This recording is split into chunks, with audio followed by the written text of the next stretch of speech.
So one of the things I was most excited about heading into Pinball Expo 2024 was seeing a new machine, and believe it or not, it wasn't from one of the big companies. No, this was actually a homebrew machine of one of my favorite film franchises of all time. You guys know I'm a horror movie fan, so I was really hoping Friday the 13th Pinball would be there. Not only was it there, I actually got to play it and even interview the designer, and I'm going to tell you more about it right after this.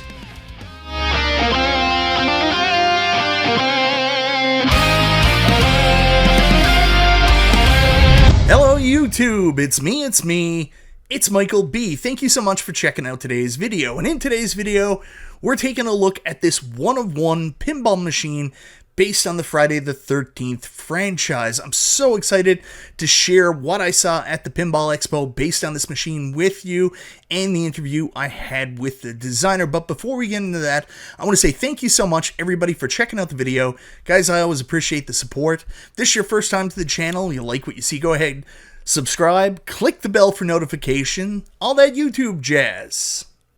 Hey, Kyle, so this is my game, Friday the 13th. It's been holding up really well so far. So we're at Pinball Expo 24. The game made its first appearance at Texas Pinball Fest 24. It was about a year and a half from when I first started to kind of draw out the design on a cocktail napkin in my kitchen, where I got it to TPF. Yeah. For Expo, I have a lot of different and new things that I added to the game. I have a new topper, I have some new lighting, I have new modes, there's some new hardware on top of the playfield. A lot of very subtle things, some new widgets, some new scoring, and that new light shows. But it's been holding up great, and I've been getting, at least to my face, a lot of really good reactions. People have to, right? Yeah, right. Right. Anyways, I wanted to ask you a couple things about this because it's crazy the level of detail that's in this. I mean, you look on the side, and I mean, the art is amazing, like up there with like Spooky, what they've done with their Halloween and Texas Chainsaw.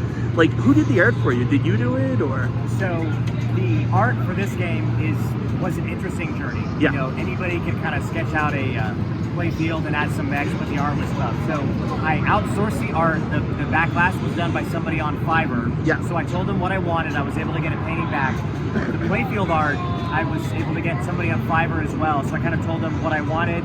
I got the playfield back, and the playfield is a direct-to-print wood and clear-coated playfield. The cabinet art I had outsourced with special edition posters that I have in my Friday the 13th Blu-ray collection, right? Yeah, nice. So this is existing art. Yeah. Game number 2 will be here at Expo 25, all original art. So Brian Allen is doing the playfield art for my next game. Nice. I've got hand-painted backlash for my next game. The cabinet art is all original. Yeah. So I'm looking forward to that one. Couple more questions. Like, I was looking at some people playing earlier today, and like the attention to detail is crazy on this. Like, at one point there's a mode where you play the NES game in the background. Yeah, that is friggin' awesome. So it was important to me to have every asset you could in this game. So the rights are kind of all over the place, so there's likely not ever going to be a Friday the 13th game that has the level that this has. So you have all 12 franchise movies and 2 video games, including the Nintendo game. Yeah. Playing the Nintendo game as a kid was just brings back a memory because it's impossible, right? Yeah. Super hard, but I wanted to bring that back. That's the only custom music that I have in the game. So the Friday the 13th NES music is custom that I had one of my buddies make for the game specifically. So you got the backlash was signed by 3 of the original Jasons.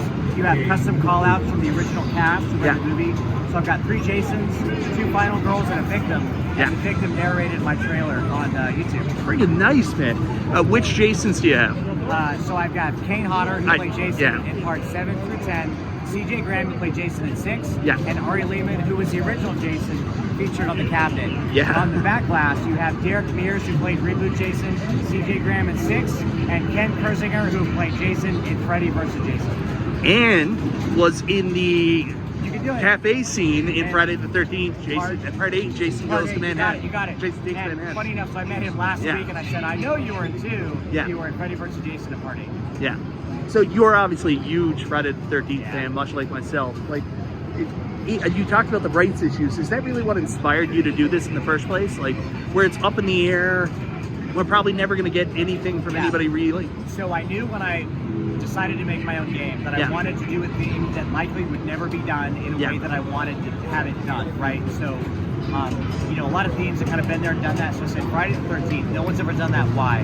Because everybody's suing each other. The rights are all over the place. Yeah. There's no consistent timeline, and it's kind of a niche, you know, cult following. So I said, perfect, got it. So I'm a child of the 80s. I love all the cult 80s movies. So I said, this is perfect. And I just got really enthusiastic as I was building it.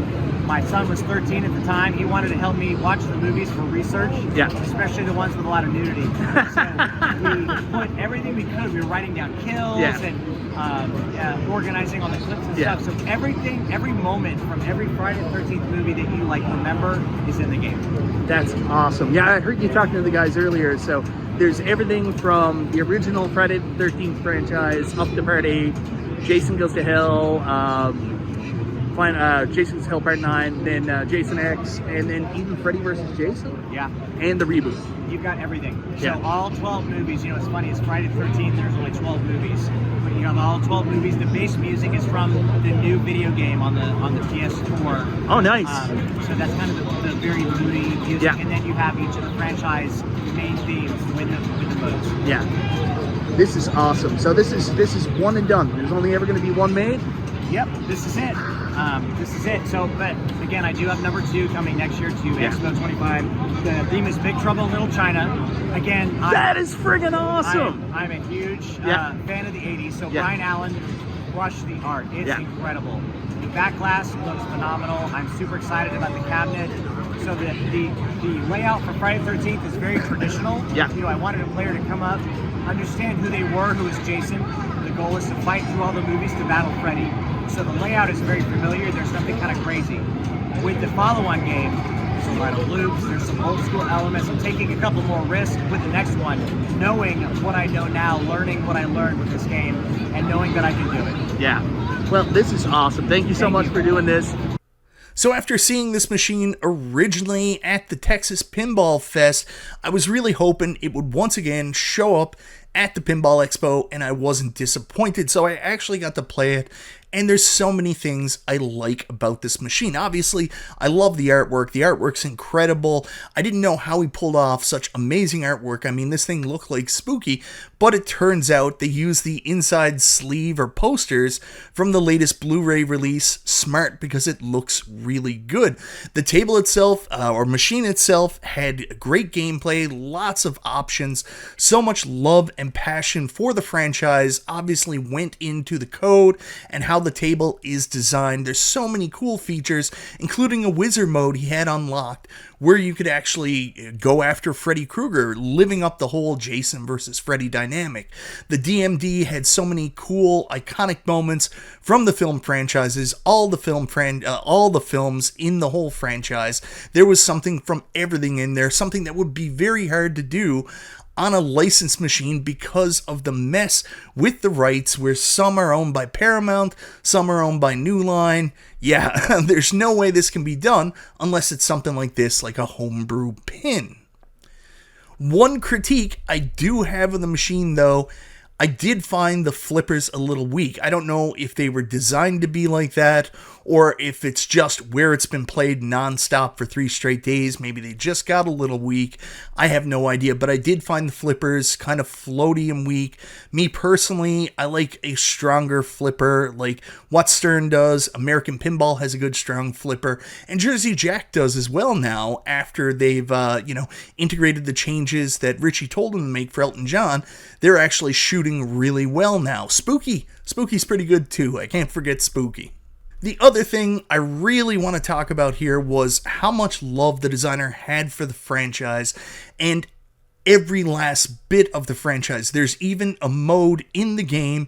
When you unlock it, you actually get to play some of the NES Friday the 13th game, and you know how big a fan I am of that. So seeing this happening on the DMD of a pinball machine while I'm flipping around was pretty friggin' cool.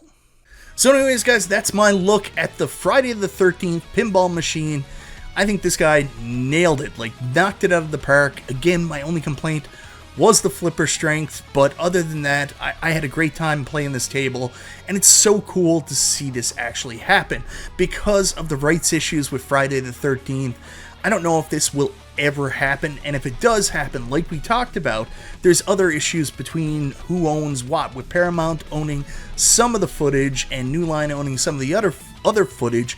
Even if they could figure out the rights and Spooky got their hands on it, I don't know if they'd be able to do everything obviously this guy can do on a homebrew table. Like a wizard mode where you go after Freddy Krueger from Freddy vs. Jason. Yeah, forget about that. Not happening. Anyways, guys, let me know in the comments down below, what'd you think of the Friday the 13th pinball machine? Do you think it's cool? Do you hope to get to play it? I know I had to experience it at least once, being the big Friday the 13th fan I was, and I'm glad I did. Anyways, guys, thank you so very much for watching. This is Michael B. the Game Genie. I'll talk to you next time.